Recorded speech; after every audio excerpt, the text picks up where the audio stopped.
03.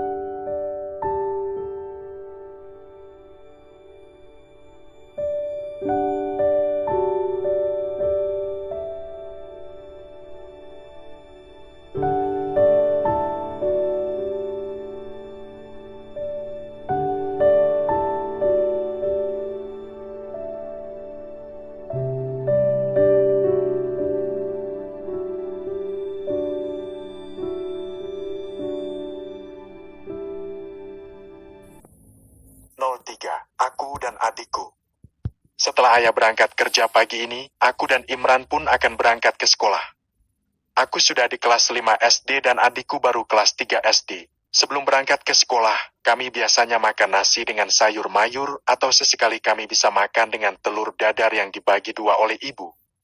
Ke sekolah, kami berdua kadang-kadang diberi uang jajan dan kadang-kadang tidak ada sama sekali. Tetapi ayah selalu menasihati kami agar tetap pergi ke sekolah dengan semangat. Hati-hati ya nak, nasihat ibu dengan senyum. Kami pun mencium punggung tangannya dan pergi ke sekolah dengan jalan kaki.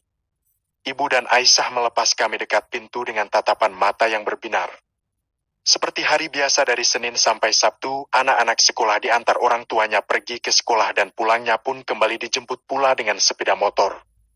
Beberapa anak-anak SD lainnya juga sama dengan kami berdua, pulang dan pergi dari sekolah selalu berjalan kaki.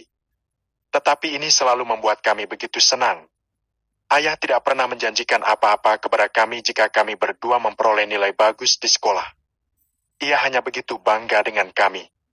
Itu pun sudah cukup bagi kami ketika ia sangat bahagia dengan prestasi yang kami capai. Dulu ayah pernah bilang kepadaku, "Rajin-rajinlah belajar, nak.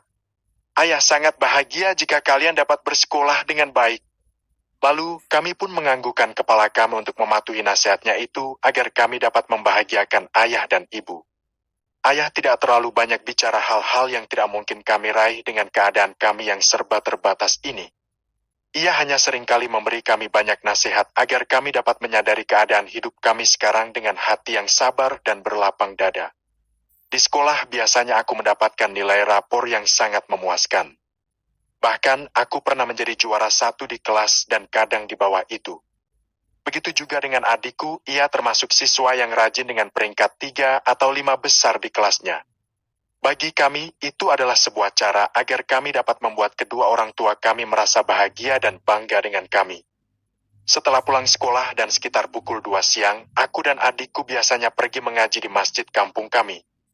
Semua anak-anak seusia kami tak ada yang tidak ikut belajar mengaji. Tak ada yang tidak pandai mengaji di antara kami. Dan ayahku sangat tegas dengan pendidikan agama khususnya. Sekali saja kami libur mungkin ayah masih bisa memahami dan menyadari bahwa kami sudah terlalu letih karena agak lambat pulang sekolah karena ada program ekstrakurikuler seperti kegiatan pramuka sekali 2 minggu di sekolah.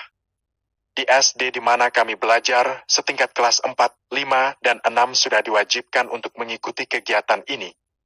Ibuku juga tidak ingin berdiam diri tanpa melakukan apa-apa di rumah. Selain mengurus segala keperluan di dalam rumah tangga, ibuku senang sekali membuat gorengan ubi atau pisang. Itu pun ketika ada ubi atau pisang yang sudah bisa dipanen. Pada sore hari aku dan adikku Imran kadang juga ikut membantuku untuk berjualan gorengan ubi dan pisang berkeliling kampung. Dan itu hampir kami lakukan setiap sore setelah sholat asar.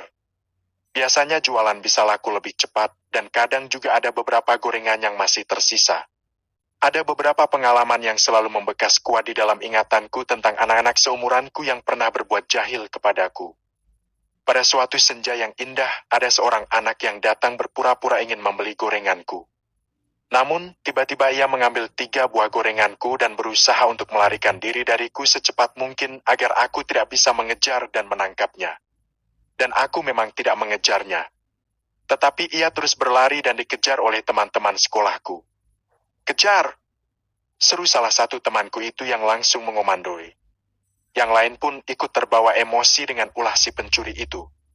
Mereka terus mengejar dengan suara yang membuat beberapa orang melihat kejadian itu terheran-heran dan terkaget-kaget.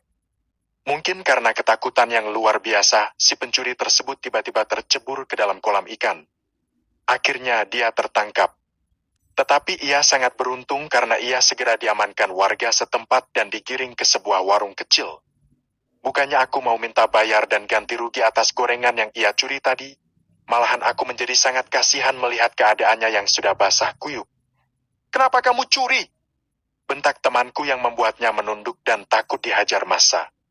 Ia belum menjawab satu patah pun dan tubuhnya sangat menggigil karena kedinginan.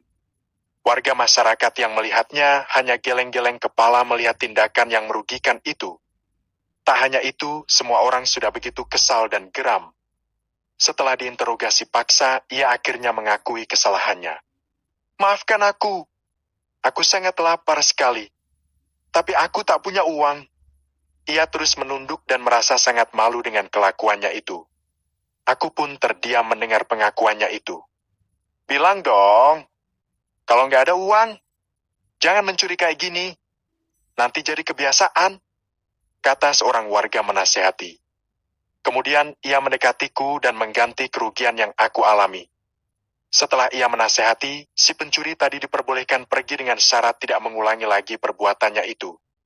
Jika melanggar perjanjian tersebut, maka warga akan mengambil tindakan yang lebih keras dan tegas. Ada pula kisah lain yang membuatku tidak bisa melupakannya. Pernah sebuah sore yang mulai mendung, aku dan adikku sedang menjajakan jualan gorengan. Tetapi belum ada satupun gorengan kami terjual. Kami pun pasrah saja dengan keadaan itu.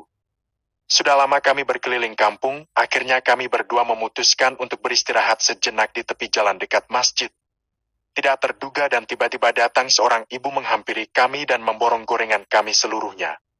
Kami pun sangat senang dan bahagia, apalagi ibu tersebut memberi kelebihan sisa uang dari belanjaannya itu kepada kami. Setelah kuceritakan semua kejadian itu kepada ayah dan ibu kami tentang kejadian tersebut, mereka pun tersenyum dan seakan mereka mengerti bahwa kami sudah mendapatkan pengalaman hidup yang berharga dan tak akan terulang untuk kedua kalinya. Tuhan itu Maha Pengasih dan Maha Pemurah.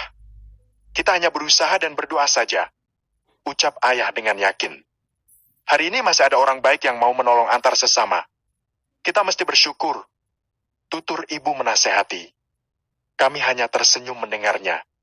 Jika aku besar nanti, aku akan berusaha untuk membahagiakan ayah dan ibuku. Aku menyadari kehidupan kami yang sangat terbatas ini. Aku dan kedua adikku tidak ingin mengeluh dengan keadaan dan kekurangan yang ada pada keluarga kami. Apapun yang kami jalani saat ini adalah bukan kehendak kami. Tetapi kami ingin hidup lebih baik kelak. Apa yang sudah aku dan adikku lakukan sekarang belum apa-apa bila dibandingkan jasa-jasa kedua orang tua kami itu. Dengan demikian, aku dan adikku rela membantu kedua orang tua kami dengan segala kemampuan yang ada pada diri kami ini, asalkan mereka berdua selalu bisa tersenyum dan berbahagia.